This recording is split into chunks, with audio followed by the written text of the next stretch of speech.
If there was one person I'd suggest indie game developers listen to, it would be Scott Miller. GameSpot named Scott as number 14 in their list of the most influential people in computer gaming of all time. Scott is the owner of Apogee Entertainment, which is responsible for producing Wolfenstein 3D, Duke Nukem, Terminal Velocity, Max Payne, and Prey. Apogee now focuses its efforts entirely on publishing independent games.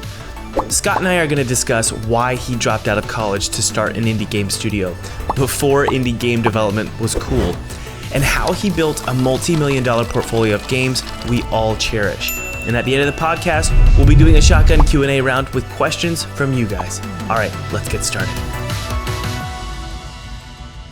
Should I keep going to college, or should I build a studio?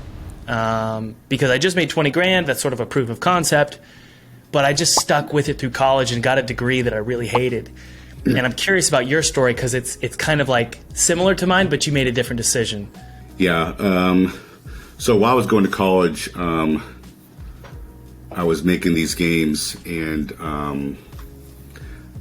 learning my skills, and I had started using Turbo Pascal by Borland, which was one of the hot. Borland was making all these compilers back then for the IBM PC, all these crazy languages too, like Ada and Modula, and I was using Pascal, which language I still love. So I was making these games, and I was just kind of selling them to these magazines on the discs that were around back then. There was one called Big Blue Disc and one called Soft Disc, and so they would pay a couple $100 for these things, but they wouldn't take your rights. They would only want them exclusively for 1 year, and then you would get the rights back. And so I had these game rights coming back to me, including these games that I called Craws, and I was like, I can make some more money out of these, I think, but I didn't know how. I didn't, retail publishers wouldn't return my letters. You didn't email people back then; you sent them letters. Yeah. So I decided to release a couple of my games online on BBSs. I had 2 text adventures that I released, and I released the full game. And asked for people to send me some money if they liked it, and I hardly get any checks at all. And then I had these Cross games. I had these 3 Cross games, and I decided to try something new, and I released just one of them to BBS systems. And I asked people at the end, there was an ending screen when you finished it, if you like this, send me some money. I forget what it was, $20 or $30, and I'll send you the other 2 episodes, which each contain like 20 levels each or something. And that was the secret. That actually worked. People won't pay for what they already have in their hand, but they'll pay for something extra that they will get. So that really started to work. And for like a year, I started, checks just started coming in the mail. And think about how hard it is for someone to write a check and send in the mail. And yet, I made over $100,000 that first year. And in college. I kind of knew I was onto something. And I was, a senior. I was a senior in college at this time. And $100,000 back in 1990 is probably $250,000 now. So it's quite a bit of money. Yeah. And I knew I was onto something. So I was like, do I finish my senior year? I think I had like a semester and a half to go, and I said, this is too big. I think I'm onto something. I need to drop out and see what I can do here. And my friends were all like, Scott, man, you're crazy. Finish your degree at least now. And I was like, I remember talking to them, I can always come back if this doesn't work out. It's not that big of a deal. So, I quit and made this my first full-time gig. And within a year, all my friends were working for me. So it totally worked out. And, so were you going to school for day? Huh? Yeah, were you going to school for code or computer science degree? Uh-huh. Okay, so do you have any advice for my audience about this? Sort of some, like a lot of my audience, they're students in high school and they're wondering, should I go to college to get a degree in computer science or like game design? A lot of my subscribers want to know about game design for school, and I tell them, it depends on what your goals are. Do you want to be in AAA, or are you an entrepreneur? Are you a self-starter, or do you like to sort of get led by somebody else? And just curious, any advice you have about that? I'm always scared to give my advice because I'm afraid to send people down a bad path that they may regret, because it really is a very personal decision. But I will say that in all the time we've ever hired anyone, we've never cared if they've had a degree or not. That's never a question we ask. Never. We just simply look for, a display of their talent. If they're an artist, let's see some art. If they're a coder, let's see some samples of code. If you're a modeler, let's see your models.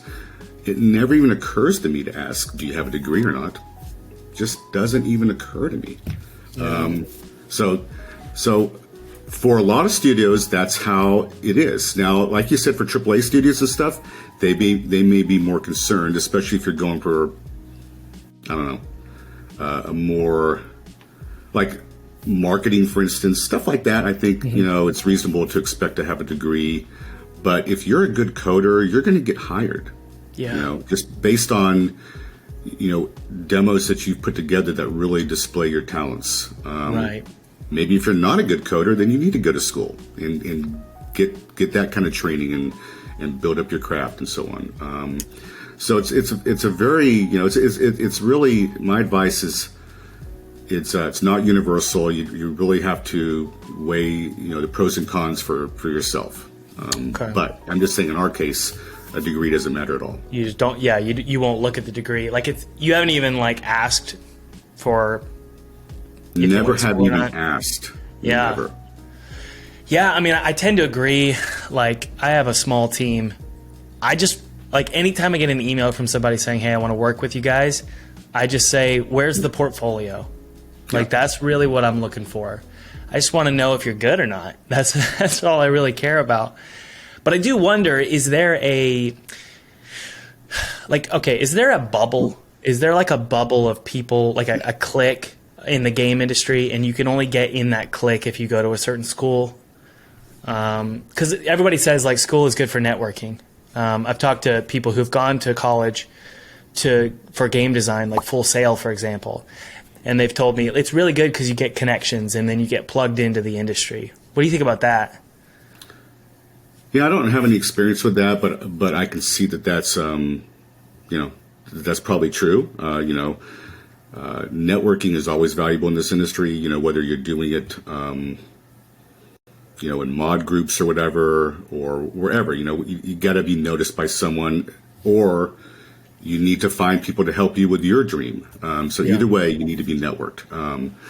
So you can't underestimate the value of networking. That's really big. You can't be an isolated person and expect to get much done. You have to find people to help you put your dream together and make it happen. So networking is super important. And whether that's in school or maybe there's other places to get it done, it needs to be done either way. Okay.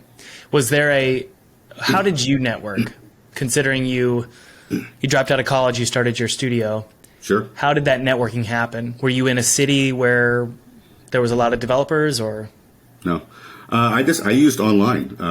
Back in my day, there was things. There was a big service called CompuServe that was really kind of big at the time. It was almost like the internet of its day, and there was game development groups in there. There was artistic groups in there, and so I would go fishing in these areas and look for people, this guy looks like a good artist. I'm going to contact him. Or this guy looks, or I'd find other game developers who were talking about their projects online or releasing stuff online and do it that way.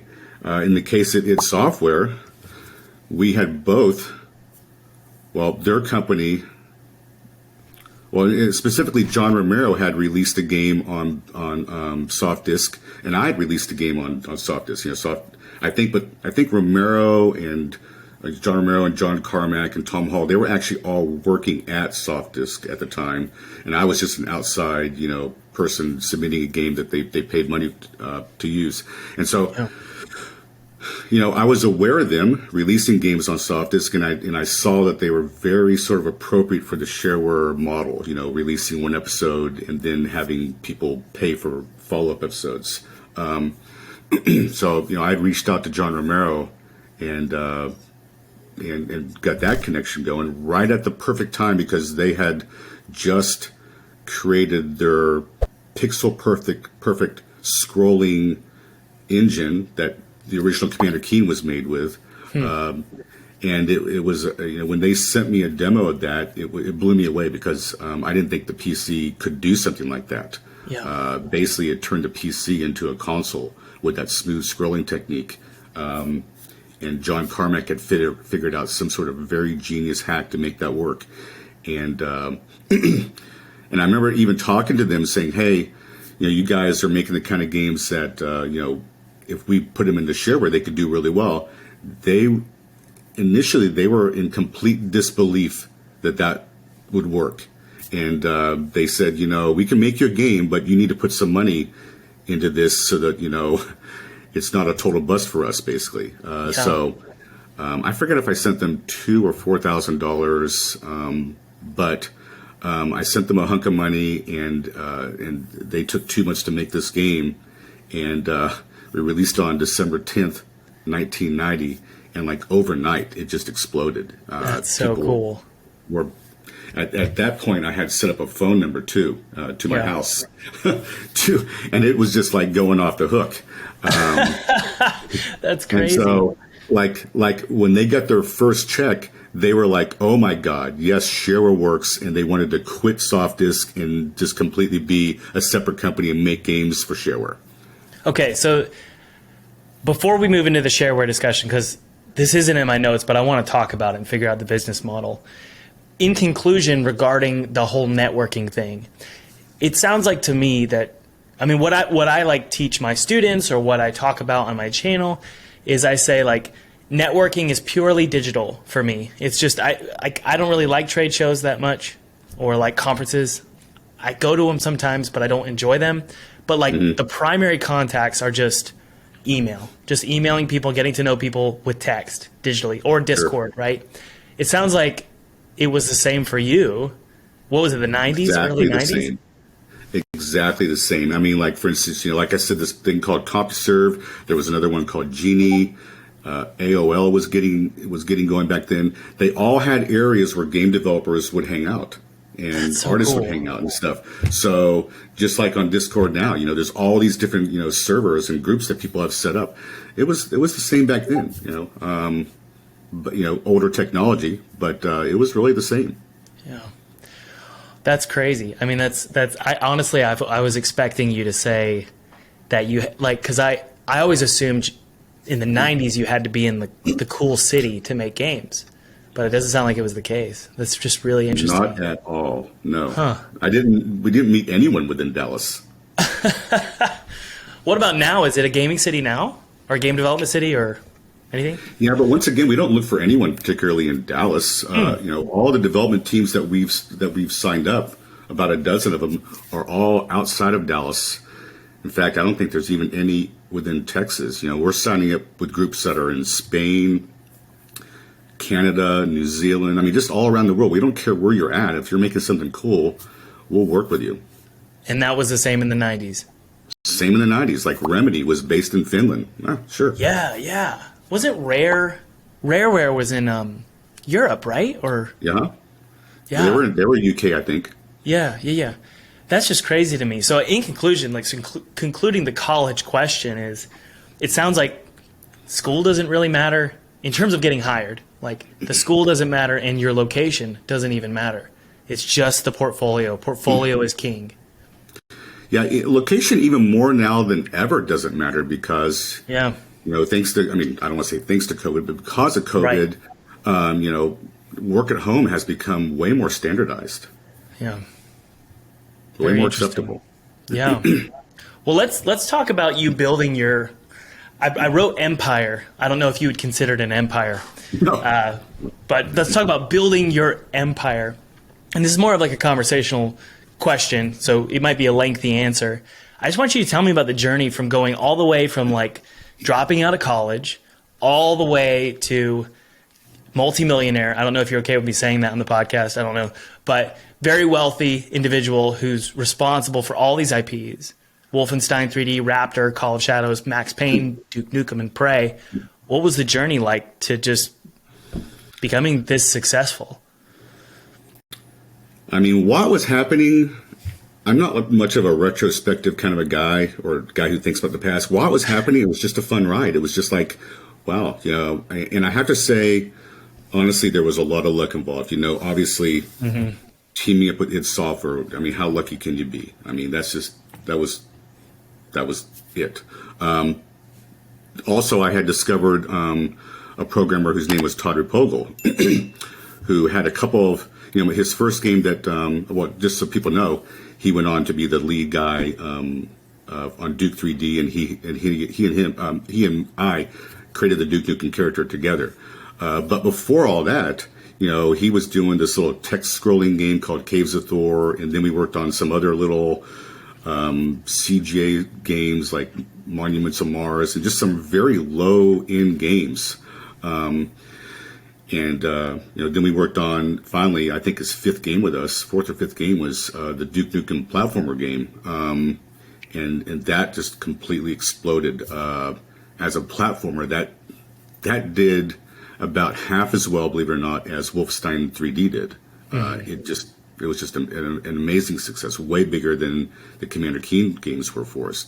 You said it was half as successful as Wolfenstein? Yeah. That's good. That's a good thing? That's a very good thing. I assume so. I just want to double check because I know Wolfenstein just completely exploded. You got super lucky teaming up with id Software in the beginning and Todd Repogel. Todd Repogel was just a machine. I mean, he just was super talented, an amazing coder, and could just do so many things. I've really actually never seen anyone like him in the industry until very recently, meeting with Sam Preble, who's the lead coder on Turbo Overkill. That guy is also a machine. He's doing so much work on that game. He does it so fast, so efficiently. So anyway, is he a solo developer of Turbo Overkill? Pretty much, yeah. I mean, he does all the modeling, the level design, the coding. We help him with things like music and some other things, but it's kind of a one-man show with him. We help him with some ideas here and there, but the guy is just a miracle worker, honestly. Yeah. So those kind of guys are just extremely rare in this industry, and we were lucky to find Todd, early on, and then the Remedy connection that actually came our way. We just by crazy coincidence, Marcus Mackey, who's now the CEO of that company, he was in Austin, I think, going to the University of Texas, and he had heard of us, and I think rented a car and drove up to meet with us, and said that he's got this little team back in Finland, and he showed me some demos, I think including the demo of a game that at that time was called High Speed, later released as Death Rally, and we ended up signing a deal with this team. They had like 4 or 5, maybe 6 people at the time, and we funded the completion of Death Rally and released it, and it was just a great relationship between the two companies, and they did really well with that game. It sold really well, and then after that we ended up working together on Max Payne. So that was an amazing relationship there too. Okay. So in terms of we're talking about like this solo developer that's working on Turbo Overkill right now with you guys as an indie publishing company, one man, right? Mm-hmm.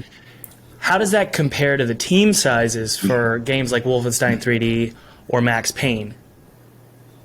Well, I mean, Wolfenstein 3D, that was like 4 or 5. They had like 5 or 6 people, I think, when it was released. Yeah. I think 4 or 5 of them were dedicated just to development. I mean, the indie scene has changed so much since the 90s. People, you can have a 2 or 3 man team nowadays doing the work of 25 to 30 people back in the 90s because, nowadays the engine's already made for you. The tools are there. You can go to the marketplace and buy, all kinds of code modules that fit in that, so you don't have to invent that stuff. There's just so much already done for you. The tools make it so much faster. Back in the 90s, we had to make our own engines. The tools were not nearly as mature and advanced as they are now. Mm-hmm. The computers weren't as fast. Yeah. It's just a completely different world back then. For Duke 3D, I think we had 8 to 10 people near the end of the project. And that was a good 2.5-year project for us. Yeah. Would you consider that an indie game? I mean, yeah. I think it qualifies. Yeah. And Max Payne was even a bigger project. I think they had 15 or 20 people on development by the end of that project. So that was a big project. And I think that project cost in total about $4 million to make. I'm honestly surprised by how small both those numbers were, the price and the team size. Because I remember playing that game and thinking, because I played that game when I was in middle school. Mm-hmm. And I thought it was like a AAA. I mean, I don't know if you would classify it as AAA at the time. It's hard to define the terms. But I thought of it as a big budget game, especially because of the bullet time. It just was so revolutionary. But it seems like a pretty small project, Well, we thought it was a big project. We considered it a AAA project for sure. Okay. And so at the time, $4 million was considered like a AAA project. A low-end AAA project, yeah. Okay. Yeah. And a AAA project, I don't know if it's just strictly defined by what you spend on it. It's also just the quality of the project, too. Okay. So we felt it was, among the highest quality games released. Okay. But, nowadays you can make a game like Max Payne with, a third of that team size. Mm-hmm. Easy. Yeah, for sure. Just, the tools are there. It's never been so easy for an indie team to start up nowadays and explore and try their ideas out and just, get something running on the screen, test out, the gameplay to see if you think it's fun. A lot harder back in the 90s for sure. Right. That makes me wonder about, like, Duke Nukem, for example. I was Googling Duke Nukem, and it looks like it sold over 3.5 million copies. I'm not sure if that number's correct or not. Duke can answer. Yeah. Duke can answer. That's awesome. It sold that many, yeah. Okay, so did you know it would? Had no idea. Okay. No, when we set that thing free into the world, I don't know if I ever even saw like a spreadsheet or a budget sheet for that game. We never thought that way back in those days, and really we kind of don't think that way even nowadays. We just, we just want to make the best game possible, and we do whatever it takes to get there. And if we've got the money, we're just going to spend whatever it takes. Can you think that way now, though? I mean, not 100% now, because we have investors and we have to be obviously more careful. So we're actually quite careful with our spending nowadays. We have to be, but we still think of we still prioritize the game number one. We're never going to release a game that's just flat out run out of money and we can't do something with it. I mean, it's not ready for release. And we'll figure out some way to bring in extra money and make it a high quality game for release. Okay. But so the question I'm really getting at here is, anytime I start a new project with my team, I do think about the ROI, right? I'm like, okay, are we going to make money off this thing? And you sort of have to predict, is this worth investing my time and money in? So I want to go through the list here. This might be an interesting thought experiment. Wolfenstein 3D. How did you know it was worth the time and the money to make that game?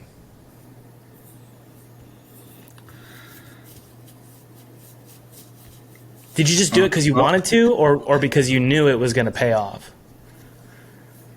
I mean, never even that kind of thought never even crossed my mind. Honestly, it's just let's make this game. It sounds cool. Let's do it. And whatever it cost, we just had total faith that it was going to, do well. It was never, no one ever said, how much is it going to make? Are you sure? Is that too much? Whatever. That never, ever came up, that kind of thinking. We just did it because it was cool. And we had total faith it was going to pay off. Yeah, I mean, I thought the same way. Like, obviously my projects are a lot smaller, but like the projects that I've made for console, it's like originally I was much more pure in my thinking. But the older I get and the more the budget increases, I start to think about that stuff. I'm like, do I really want to invest $500,000 to $1 million in this project? Did you think that way with like Max Payne? Was there a question of the marketability of it? Our original budget for that game was $2 million. It went to $4 million. We didn't blink twice about putting that extra $2 million in it. Yeah. Didn't blink twice. It's like we knew we were onto something. Let's make it happen. Yeah. Was it the bullet time that really stuck out as being onto something? Well, the bullet time didn't even come until halfway into development. That was never like one of the initial pillars of the project. This was something that originally it was just this gritty noir detective story, and it was going to have the John Woo elements in it. In other words, we had it in there to where like if you ran into a room and killed like there was 5 bad guys there, the last guy you killed would die in a very slow motion cool way and add to the atmosphere and the coolness of the whole thing. We had the photorealistic source textures as a key pillar for the game. We had a bunch of key pillars for the game for sure. It had an amazing story. We knew the story was going to be really great. Yeah. But the bullet time idea didn't come along until I was watching some of the slow motion deaths, and I was actually in Finland at the time, and they were showing me this because they had just kind of gotten into the game, these slow motion deaths, and this was probably 18 months, if not more, into the development, and I was like, guys, we got to make this something that you or Max Payne can control. This is too cool to have it just be this. Death for enemies. How can we make it to where Max Payne can control slow motion? And so they went to work on that, and they put together the bullet time. They got it working. And the next time I saw them, I said, I think I have a perfect name for it too. Let's call it bullet time. And I said to the project manager, let's call it bullet time. And also, when bullet time mode is activated, let's change the way the screen kind of looks and also add a heartbeat to it. And that rounded it out and made it perfect. The key to bullet time was also, it wasn't just dropping into slow motion. I said, because if Max is also in slow motion, then there's really no advantage. I said, he's got to be able to aim still in real time. That's the secret to bullet time working, is that everything goes in slow motion, including Max when he jumps or dives or whatever, but he can aim in real time. Yep. That's what gives him his advantage. That's what makes it cool and fun. It makes me wonder if Max Payne would have been as successful as it was had you not had that idea. There's no doubt it would not have been that successful. Yeah. We got so lucky coming up with that. I still think the game would have done well, but obviously bullet time was the key feature. And looking back on it now, I have a question here, and it's basically like, how did you pull off the 3.5 million copies for Duke Nukem? And it sort of the question involves. I think the answer involves a hook, right? I'm looking at your list of games here: Wolfenstein, Max Payne, Duke Nukem in particular, and also Prey. They all had a very unique and distinct hook, right? Wolfenstein's hook, I feel like, it's just the first-person shooter, right? Or one of the firsts. It created a new category. That's the hook. Right. So it's like, man, I've been telling my audience this lately because I've been thinking about it myself a lot. It's like, it's so important to have a hook in a game. If you can't find it, from an investment perspective, it's a lot riskier, right? Yeah, no doubt. I completely believe that your game has to have something unique and distinctive about it, or a hook that sets it apart from something else. This can be, anything from the stylized graphics that you're using. It can be, you know, a game hook like Bullet Time or something. Just, you know, for Duke Nukem, we threw in a bunch of what we considered hooks. You know, let's have the character be talking. Let's have let's have interactive environments. Let's have, you know, instead of being in some remote planet like Doom was, let's sit on Earth and have realistic environments like, you know, the streets of LA and stuff. And you know, humor was a big factor in Duke. So we threw in a bunch of things for that game. Yeah. And also we invented a bunch of crazy weapons that, you know, it had its stock weapons. We were like, well, we can have a couple of those like the shotgun, but let's invent some crazy new weapons like the shrink array, the you know, the ice gun and stuff like that. Let's go crazy with it. Let's do some things that no one else is doing. So you got to be distinctive. That's the key, I think. Yeah. If you're not distinctive, then what are you? You're basically a copy of someone else's game. Okay. Duke Nukem, from what I can remember, even in the 90s, when, you know, every movie that came out was some guy jacked on steroids, right? I remember Duke Nukem almost feeling like a parody of those movies. It was like almost a joke. It was so extreme. And I'm curious if that was the intention of Duke Nukem, like to set it apart and to make it almost funny. It's almost like making fun of Rambo or like Arnold Schwarzenegger. Was that the goal? Totally intended to be a little over the top with it. We wanted Duke to be seen as a very serious character who unintentionally has funny things, like when he sings "Born to Be Wild," he's got no singing voice and it comes out. It comes out horrible. I can't even replicate it. Right? Yeah. We don't want Duke to be a comedian, which I think unfortunately happened with Duke Nukem Forever. He became a bit of a comedian, sadly. But in Duke 3D, he was very serious. We wanted to treat the world very serious, but there was still comedy in there in ways that weren't driven by Duke necessarily, and just through the environment and interactions and things he did in the game.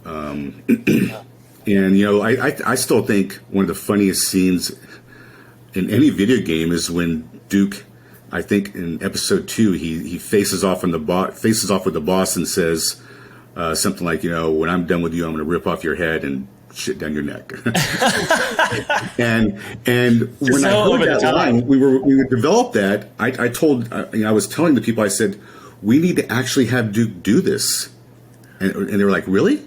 Yes, let's actually have him do this. And I don't know if you've seen the scene, but when he defeats the boss, you need to look it up on YouTube. It's hilarious. He actually, you see him walk up to the boss who's laying down, pull down his pants, opens up a newspaper, sits down the guy's neck, and he starts whistling his own theme while he's taking a poop. Yep. So he actually does it. So man, I love that. I love how extreme that is and edgy it is. I do wonder if that would fly now, like if you could do that, because I remember the '90s being pretty edgy, and we wanted to be edgy on purpose. That's another way of standing out. Yeah. Yes. Did you get a lot of flack for it, or was it just accepted? Not for that. Yeah. But I mean, Duke got flack for things. But it's just as over the top. Yeah. Well, I think a lot of parents, perhaps. I think my parents in particular, probably saw that game and thought it was like being serious. And looking back, it's like, no, it's a joke. It's all one big joke, Yeah. The flack we got, believe it or not, was, when he tipped, he would go into that area where the strippers were. Right. And we didn't advertise this as a feature, but if you hit the space bar, Duke would actually tip them and they would, shake a little bit. And it's amazing how many people have come up to me over the years and said, that was like almost like their first ever sexual I don't know. Congratulations. Yeah. And that brings me to my next sort of thought here, which is you're now in the indie game publishing sphere, which I guess is a little different because you're just, the question is, first off, is it different what you're doing now than what you were doing then?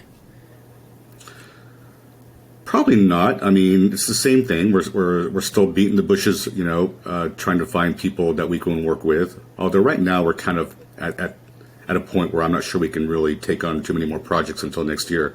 But we're always looking for indie talent that's doing something very exciting, and really what we were doing in the '90s too. We were looking for great talent that we could work with. Yeah. Back in the '90s, we kind of ended up taking on more than we could chew. For instance, we were the company that first started working with Parallax Software, who went on to make the game Descent. We brought those guys to Dallas, wined and dined them, sold them on the idea of working with us, had them go and meet John Carmack and the id guys and learn from them, and so they started working on this, full 6 degree of freedom flying 3D game, and their burn rate was pretty high. I think they were costing us $18,000 a month, and we funded them for I want to say 14 to 16 months, and then they came to us and said, hey, we really need to expand the team and raise the funding close to, I think, $30,000 a month. And, we loved what they were doing with the game. We were helping them with design ideas and stuff. But at that point, we were also trying to build up our own development, and we wanted to spend money internally, and it didn't really make sense for us to keep spending money externally for them. So we worked out a deal to where Interplay took over the publishing rights. But a lot of that game originated with working with Apogee, but and we ended up getting our money back from Interplay, the money we put into it. And Descent turned out to be a huge success for Interplay. Yeah. There was many sequels that came after that.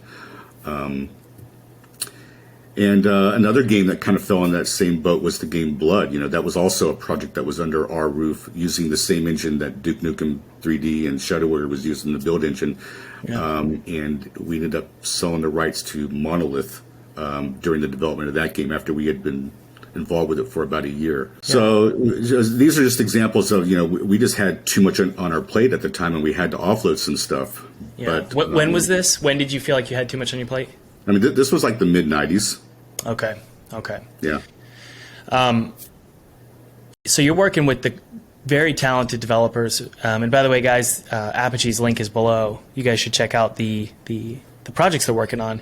I think you're working with some very talented developers, and they're in, I guess, the minority of developers, meaning that thousands and thousands of games are released every year. Majority of them from indie developers aren't profitable, which is sad to say.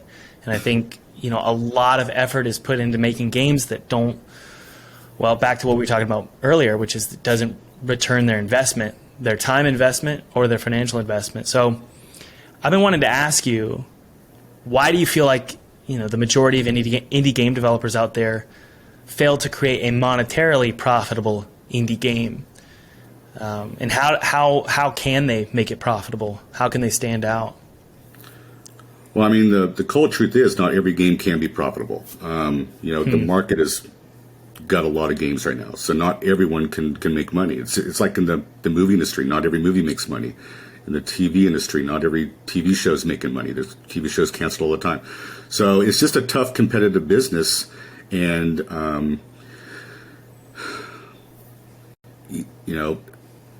there's all sorts of factors that lead to success. There's luck is a huge factor.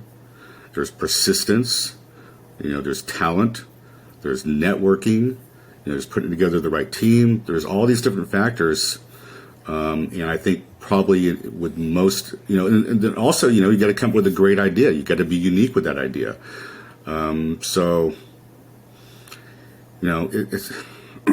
I don't know how to really guide people through this and tell them some sort of secret formula that will make their game be successful. Yeah, marketing is another big factor. That's a big focus for us here at Apogee because you have to really put in the money and effort and work with the right marketing team to make your game get noticed in this super competitive environment. Yeah, you have to, like on Steam, you have to build up your wish lists and, get articles written about your game and get great trailers and demo, get a demo out there and stuff like that. So there's just so much to it. So,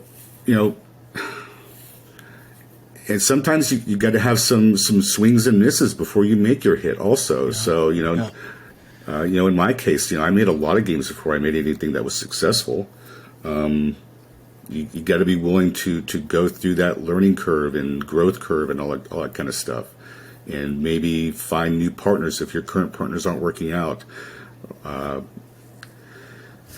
It's just a lot of pieces to the puzzle. There's no magic answer to it, unfortunately. Otherwise, we'd all be swimming in money. Well, I mean, I find it funny how you immediately brought up luck, because how can you juggle all of those things without being a talented person to begin with? I feel like you were. It sounds like you were just born with instincts. I mean, you just have an instinct for selling games. One of the things I do really well, I think, is I sort of self-teach myself things. I read about 100 books a year. I'm constantly learning. I'm constantly trying to grow as a person. I never think I know it all. And I was this way back in the 90s. I was just constantly reading books. I was reading books on marketing. One of the most important, influential books I ever read was a book called Positioning: The Battle for Your Mind. That really helped shape how I thought throughout the whole 90s with games, and it led me to create the 3D Realms label, because I wanted to position that label just for 3D games, because I saw 3D games as the emerging market within the game industry. So we created.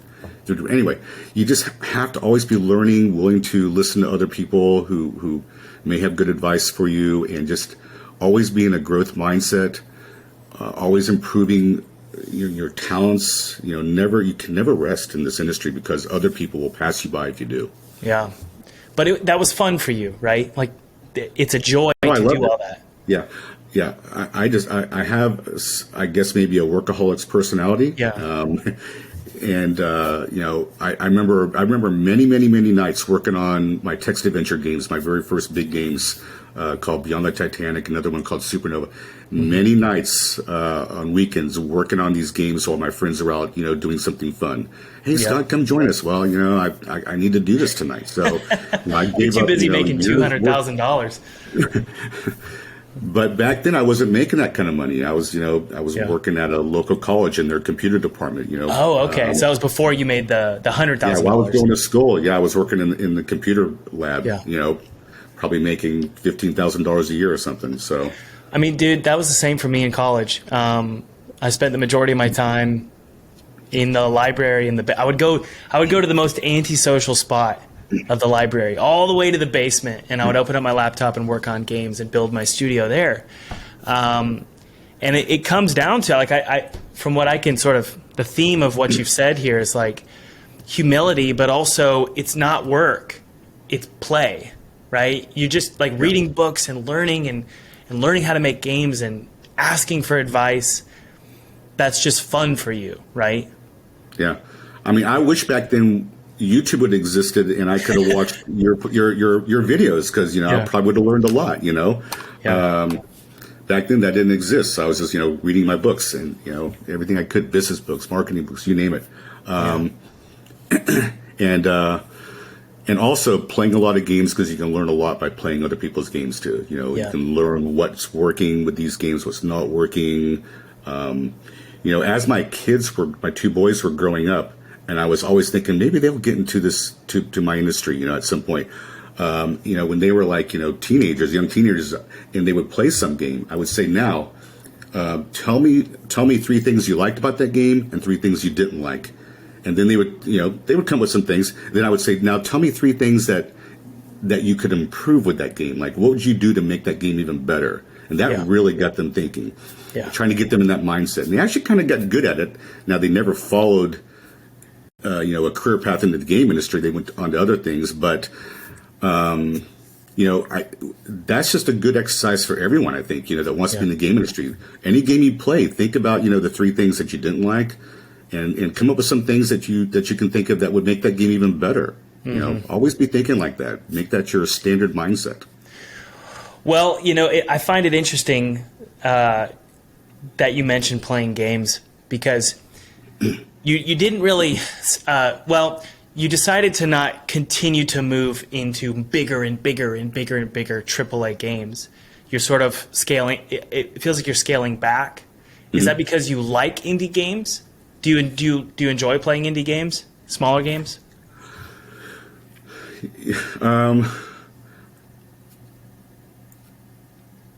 Yes, I mean I love games like Limbo and Inside and those kind of games. I love RPGs like can't think of the name, Grim Dawn and Path of Exile and Torchlight. I'm not sure these are necessarily all indie games, but I'm not actually that big of a game player anymore, except for I do play a lot of stuff on the iPhone. I'm always testing things out there. But I do play our games, the games that we're developing, a lot. And that kind of is my fix nowadays, just that kind of stuff. And whenever there is like a major hit game that people are talking about, what I'll do nowadays, instead of playing it, I'll just go watch some videos about it. Me too. Yeah.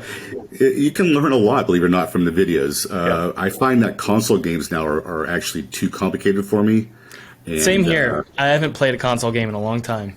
Too much weird button combinations. So I'll have my son come over and play a game while I watch him, and I'll be asking, this and this and that, and kind of be learning as he's playing it and we're talking about it and so on. Yeah. So that's kind of how I get my game playing in nowadays. Either watching my son play games live or videos, or I'll ask other people, who have just finished a game that they really love. So tell me what did you really like about it? What should I be aware of? That kind of thing, Yeah.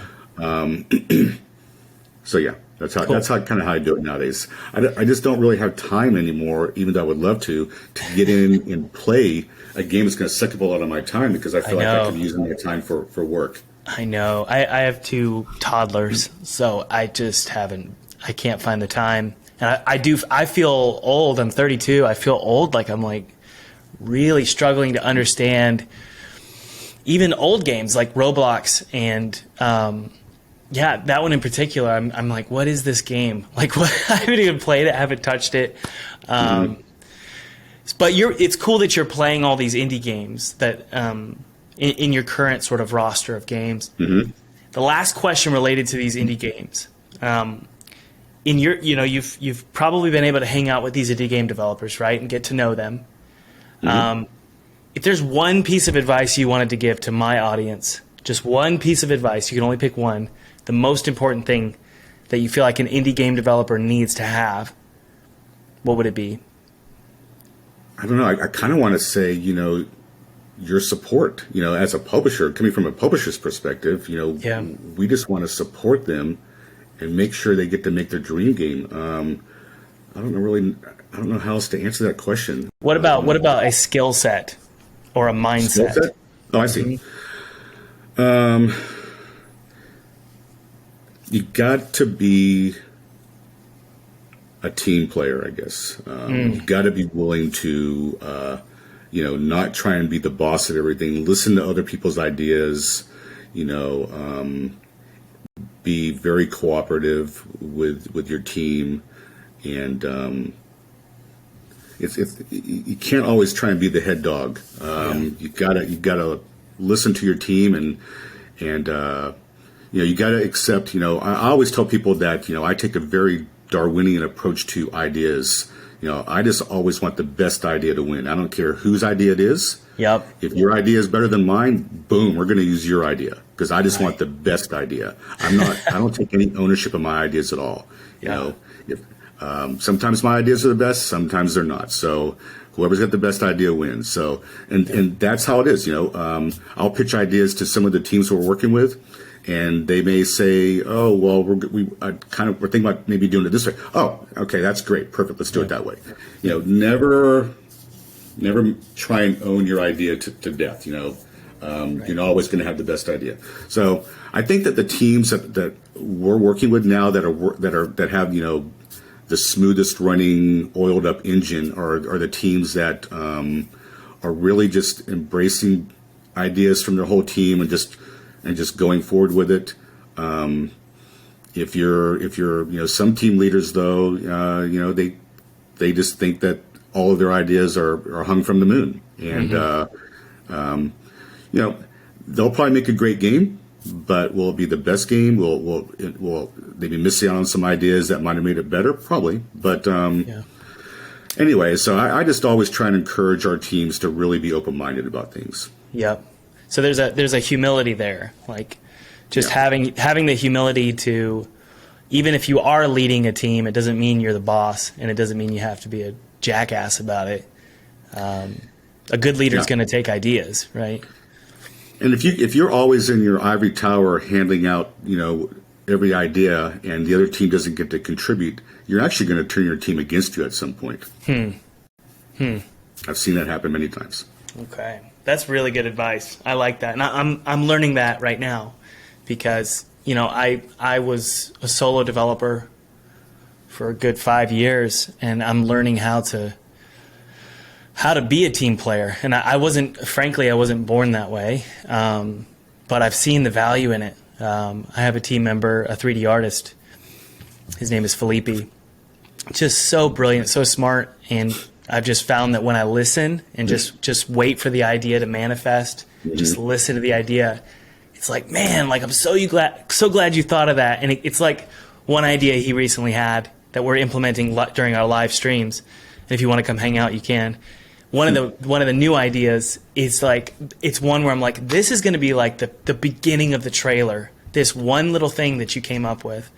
And so I totally agree with you about the team mindset. I think that's awesome.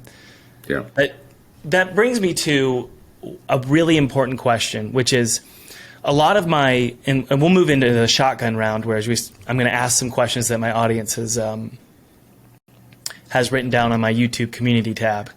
Plus, I've got a lot of show and tell coming up later. Oh, nice. Yes. Is that the N64 copy? Yeah, sure is. I love that. Oh, man. That's nostalgia right there for me. That was my childhood, was N64. We have a ton of questions for you here from the YouTube community tab. And so these answers can be pretty quick. The first one that I want to bring up is, and it relates to being a team player, because a lot of people are just solo developers and they really suck at, let's say, art. And they'll release a game because and it doesn't look good, it's not pretty, because they were just unwilling to ask for help. So Leonardo asks, can you get funding from a publisher with a good demo but just has ugly art? And the good art can come later with the investment money. That's a very risky path, because people do judge a book by its cover. That's just human nature. So if you've got a really interesting gameplay mechanic, but it's just buried by horrible programmer art, you're definitely going to hurt your chances. It would have to really be something that's so cool and unique that people can overlook the bad art. Like Minecraft. Yeah, exactly. Pretty much. Yeah, that's about the only one. But you would be much better off to have some decent art in there. Okay, very, very good. Corey Matthews asks, what seems to be the most favored genre that a publisher looks at as an easy sell, and which one is almost an automatic pass?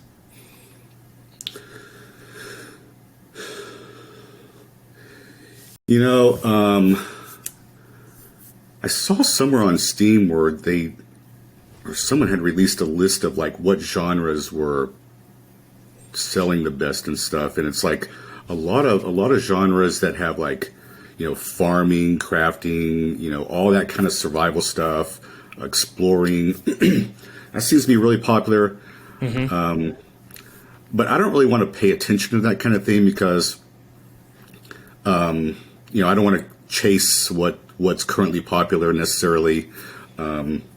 So I try not to pay attention to that. I just try and focus on working with games that I know that I would want to play and I'm excited about, because so I don't know if there's publishers out there who are chasing the top genres. Maybe some are, but I'm sure that,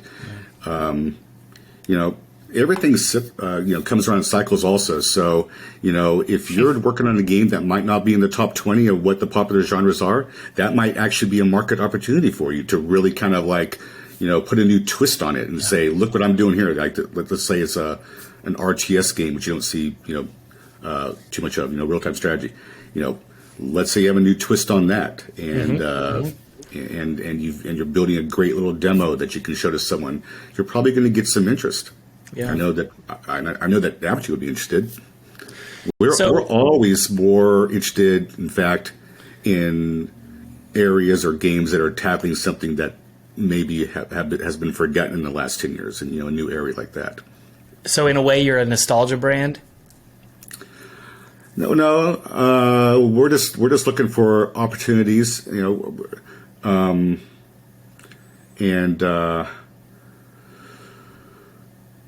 it's still got to be a game that we want to play, right? That we're totally interested in, that we feel like we can get passionate about. But I do think I'm just saying that you don't have to necessarily be chasing the top 10 or 20 genres. There's always opportunities even at the bottom of that list. So in general, Corey should be trying to build something exactly for the current trends, because frankly, some publishers like you just want to play what you like. You're not going to look at the trends. Build what you're passionate about. I mean, look at the new Monkey Island. I mean, point and click adventures. That's probably not in the top 50 genres out there, right, on Steam. Yeah. But look at how well it sold. Yeah. So there's opportunities out there. This is an interesting question from Cemetery Gate.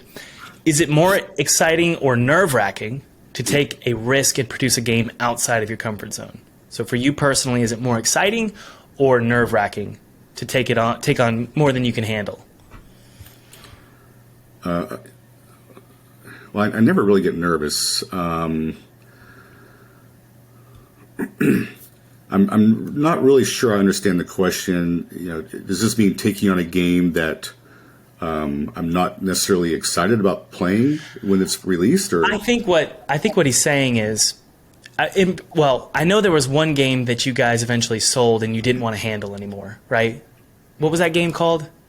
Yeah, well, that was both true of Descent and Blood. It's not because we didn't want to deal with it; it's because we really couldn't afford it being in our budget anymore. I see. So were you constantly stressed about that game, or were you still excited about that game? I definitely still excited. I knew that we were having to let go of something that would go on to be successful in both cases. Yeah. But, we prioritized building our own internal development at that time. And this is before Duke 3D had come out, which would have made us way more cash rich, and then we would have been able to keep these games. But at that time, Duke 3D hadn't come out yet. So, we were, living off the sales of our other games, which were doing well, but we couldn't support some of these huge $30,000 a month budgets and stuff. Mm-hmm. Okay. Very good. Good answer. Posted Active says, you've been through several evolutions of gaming. You've been here since the beginning. What do you think about the new evolution into metaverse or VR? I haven't given even 20 minutes worth of thought on the metaverse. I figured you'd say that. And VR, I've never owned a VR goggles or whatever, like the Quest or anything. I've tried them, and I personally don't find them that appealing. Obviously there's a market there. I don't think that we'll be exploring that market anytime soon unless something amazing comes our way that just really makes us change our mind. Mm-hmm. It's just not something that I personally have much interest in. I know my partners don't have much interest in, so I don't see us going in that direction. Yeah.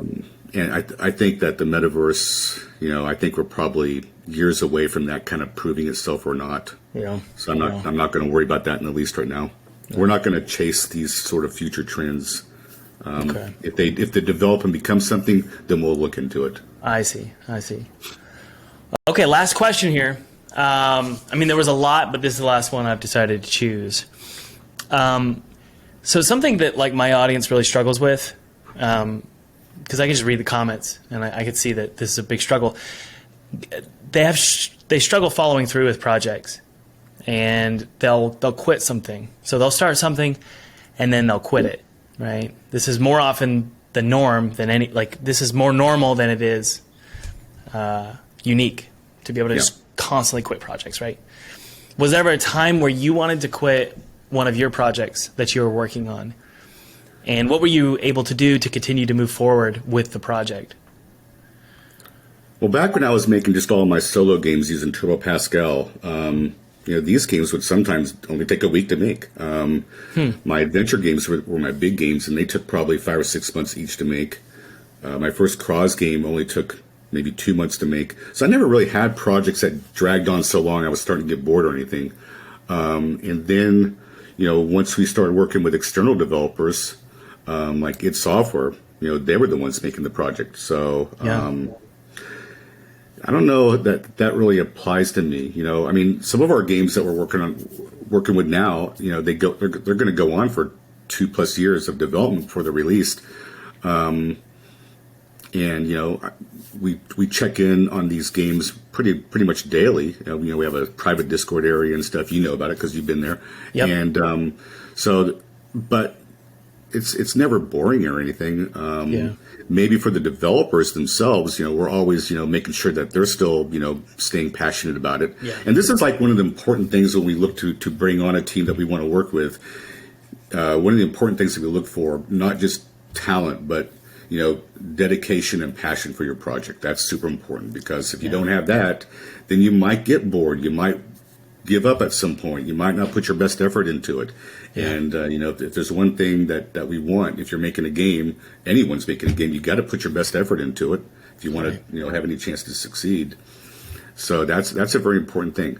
If you're giving up on a project, maybe it just wasn't that exciting to you. And maybe that's the best thing to do, is give up on it and put the thinking cap on and come up with a better idea, or an idea that interests you more, that you will want to complete. And if you're that excited about it to complete it, then it probably has a better chance of being successful in the game world.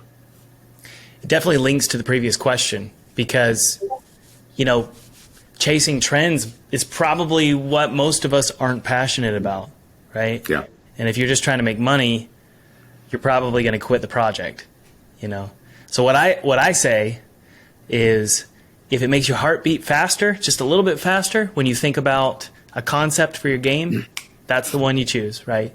If your body has a physical reaction to an idea, then that's your game. Even if it's a dumb idea, if you like it, it probably means that you're willing to invest that time in the project, right? 2-3 years. I spent 5 years on a project because I really liked the themes and the stories. And I don't anymore. I hate that game. But it got me through those 5 years, So yeah, I know the projects I worked on back in the late 80s and super early 90s, when I was still kind of solo.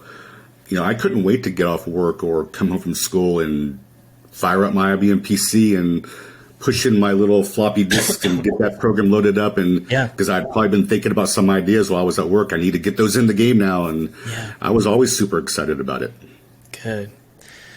Well, man, I appreciate your time. This was super duper valuable, incredibly valuable. So I want to let you sort of let us know some links, or let us know about the projects you're working on. You want to do that?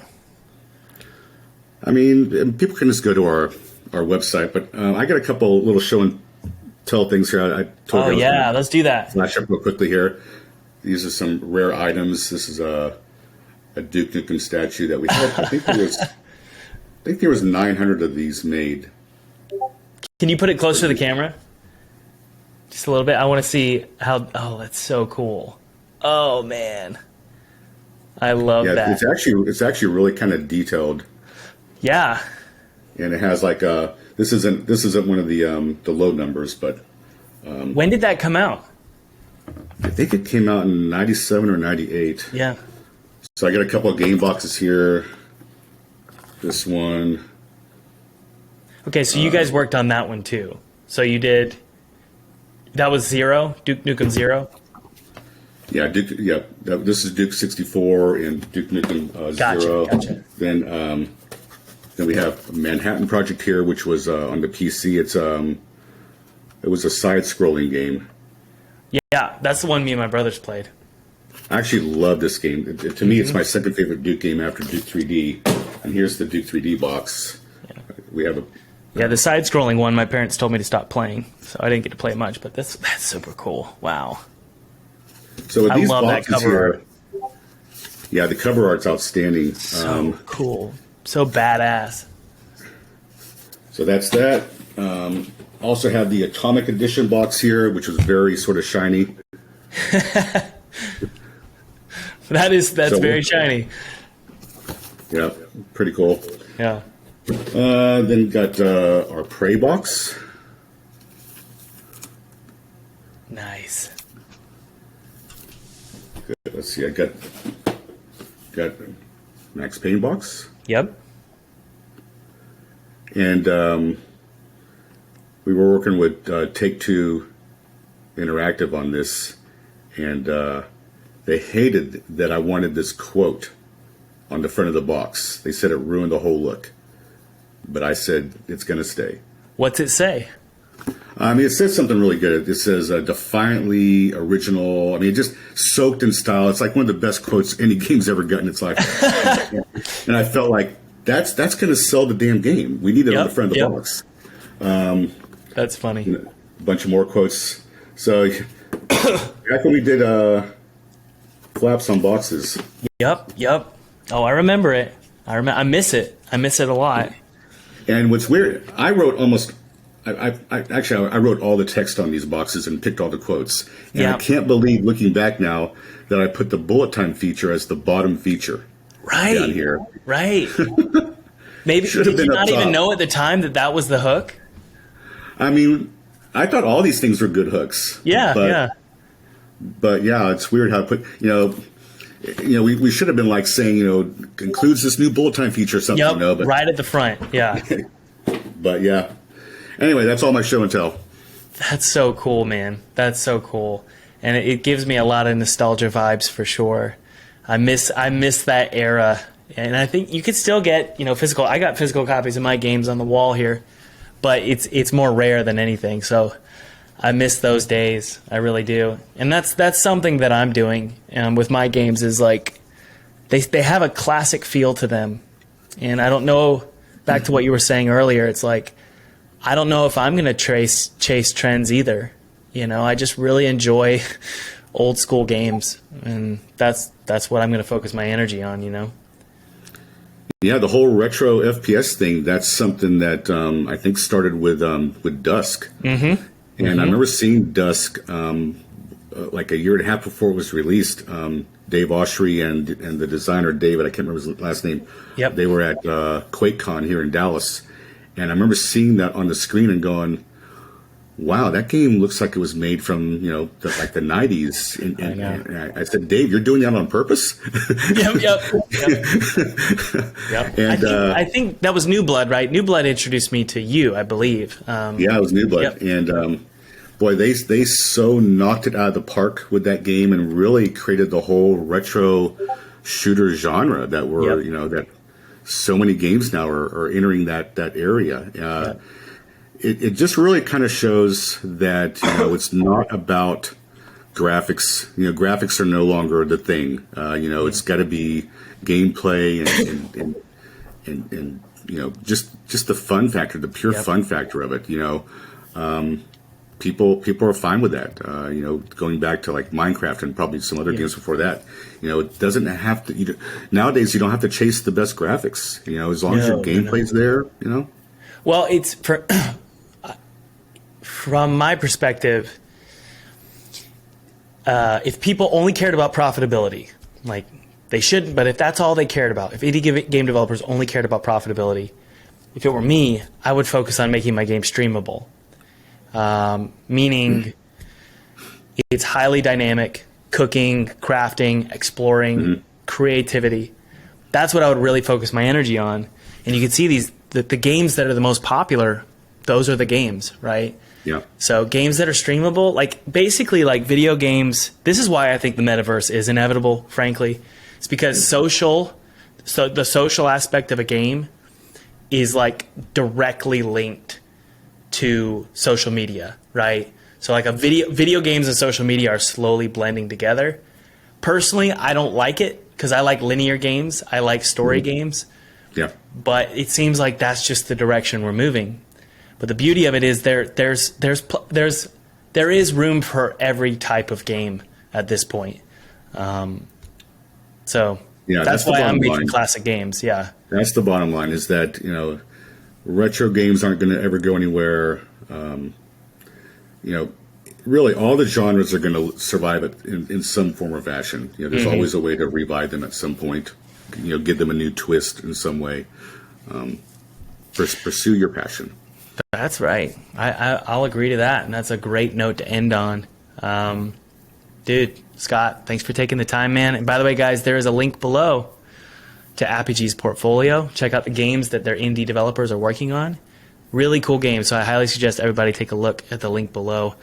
And leave a like, subscribe for more content like this if you want to see more interviews with game developers and publishers. And leave a comment below. I'll talk to you later. Thanks so much, Thomas. It's been fun. Yeah, dude. Really, really fun. Take it easy.